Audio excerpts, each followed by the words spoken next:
Hi there! Thank you for checking out my channel. Thank you for clicking on this video. This video is my spoiler-free review of Pitch Perfect 2, which I saw last week with my sister and with my little brother. And there are 3 things, because I'm going to try to make these reviews as short as possible. So 3 things about this movie that I would want you to know. The first thing is that it's a really good movie. I had a great time. If you want to have a few laughs or to have a good time with your friends, this is perfect barkada movie for you. So go and watch this movie. It's going to give you a grand time, worth your money, definitely, if you like music especially, because you're going to enjoy the musical numbers. The second thing I want you to know about this movie is that it is far from perfect. So it's not pitch perfect, you can say that. It's not perfect because it suffers from the same dilemma na meron lahat ng mga movies these days, which is having too many characters and too many storylines, plot lines going on, that it gets pretty complicated really fast. And if you're not keeping attention, or if you're not invested on the characters, because this is the first time that you're meeting them, you may have a hard time catching up. Ibig sabihin, kung hindi nyo napanood yung Pitch Perfect na una, and you're going to see this, I recommend na panoorin nyo muna yung first Pitch Perfect before you actually see this movie, because you may not find some of the jokes as funny as they could be if you know the reference from the first movie. Okay? So again, it's far from perfect. The third thing that I want you to know about this movie is that maybe it's time for us to move on. Okay? So as a big Pitch Perfect fan, it hurts me a lot.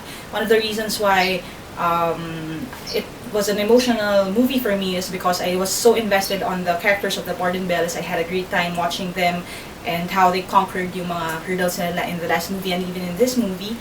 But I think it's time for us to let go of that. Hindi kasi franchise figures yung mga artista in this movie. I mean, Anna Kendrick has made a name for herself long before Pitch Perfect, but ngayon sobrang daming demands on her time. So I don't think there's going to be a Pitch Perfect 3, or if there will be a movie about the Borden-Bellas, it's not going to be them. They introduced the character of Hailee Steinfeld, who played the happier version of Anna Kendrick's character. So kung si Anna Kendrick was the emo, awkward person, yung character ng Hailee Steinfeld was a happy, awkward person. And introduced siya as a freshman sa Borden University. And I feel na if there will ever be a third movie, it's going to revolve around the character of Hailee, and to go to a new batch of newcomers. Pero the rest of the people that we loved, including Rebel Wilson and Brittany Snow, probably won't be there. Probably cameo lang sila. So yun. So may onting setanks dito sa movie na to because we love these characters so much, but it's really time to move on.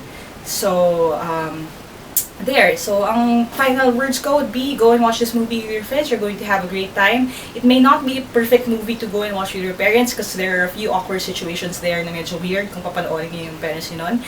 But you're bound to have a great time, especially us Filipinos, because we love music so much. So go and watch this movie. Ang rating ko would be 4 out of 5 because it's far from perfect, pero still worth your money. So go watch this movie, and if you want to watch some of my earlier reviews, you can click here for the entire playlist, and if you want to see what I come up with next, you can click here to subscribe.